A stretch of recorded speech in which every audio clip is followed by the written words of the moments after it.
essas bebidas energéticas esportivas, elas têm sido cada vez mais utilizadas no cotidiano das pessoas, certo? Isso é um fato. O problema é que, atualmente, essa utilização começou a ser corriqueira também na população pediátrica. Então, como eu citei, cada vez mais cedo a população pediátrica tem tido acesso a esse tipo de bebida, tá?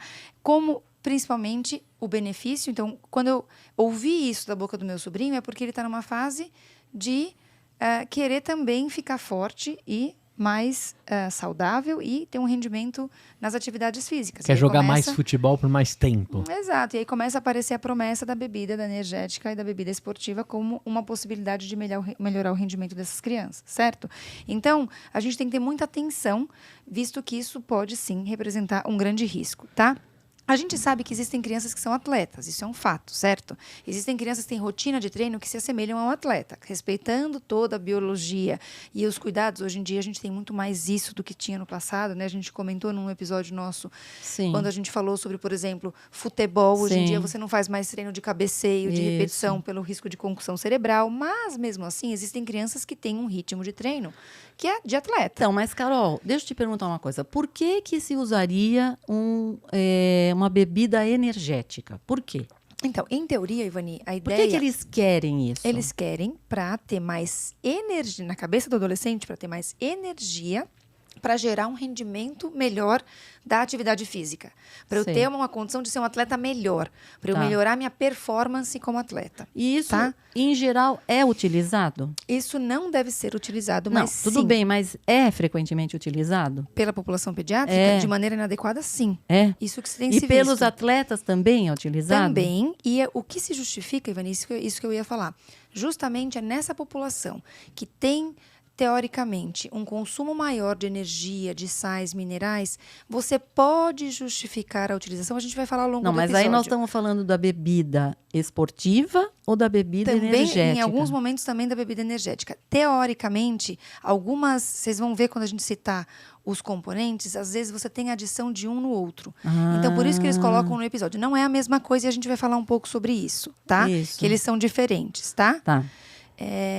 Bom, mas aí, Carol, vamos então já explicar o que é isso. O que é bebida esportiva, o que é bebida... Antes disso, só vou falar uma coisa, Ivani, assim, isso é tão relevante que eles fizeram uma compilação de dados. Então, o Comitê de Nutrição da Academia Americana de Pediatria, o Conselho de Medicina Esportiva e Fitness, eles conduziram uma revisão sistemática de 2000 a 2009. Então, eles levantaram artigos e publicações relacionadas ao tema.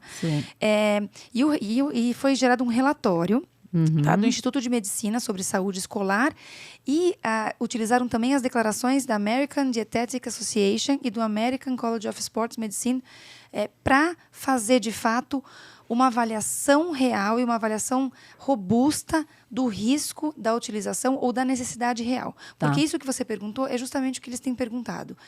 Existe um benefício e que população poderia ou deveria utilizar, tá? Então, a gente vai usar um pouco de tudo isso que a gente comentou para entender de onde vem essa informação, certo? Então, vamos lá. A primeira coisa que a gente precisa aqui é diferenciar, porque bebida esportiva é diferente de bebida energética, ok? Exatamente. Então, os termos não são a mesma coisa e eles não devem ser usados de forma intercambiável. Não é a mesma coisa, não tá é a certo? Mesma coisa, exatamente. Então, as bebidas esportivas, elas são o quê? São aquelas bebidas aromatizadas, que geralmente contêm carboidratos, minerais, eletrólitos, tá certo? Um Gatorade, vai. Vamos colocar. Marathon, para não... Tá.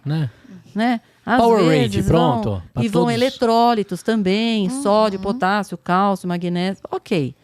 A gente tinha dito no outro episódio que essas bebidas até poderiam ser consumidas quando você tem aquele treino que é muito exaustivo. Quer dizer, aquele treino que o cara fica mais de 1 hora treinando.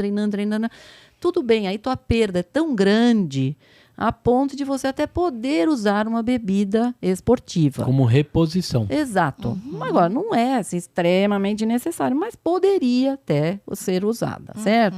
O cara corre a maratona. Ok, né, a gente usa, né? Tá bom. Tá perdendo um monte. Tá? Agora, desculpa, Carol. Não. E agora o que você ia falar? Isso é muito importante. Isso é a bebida esportiva, certo, Ivani?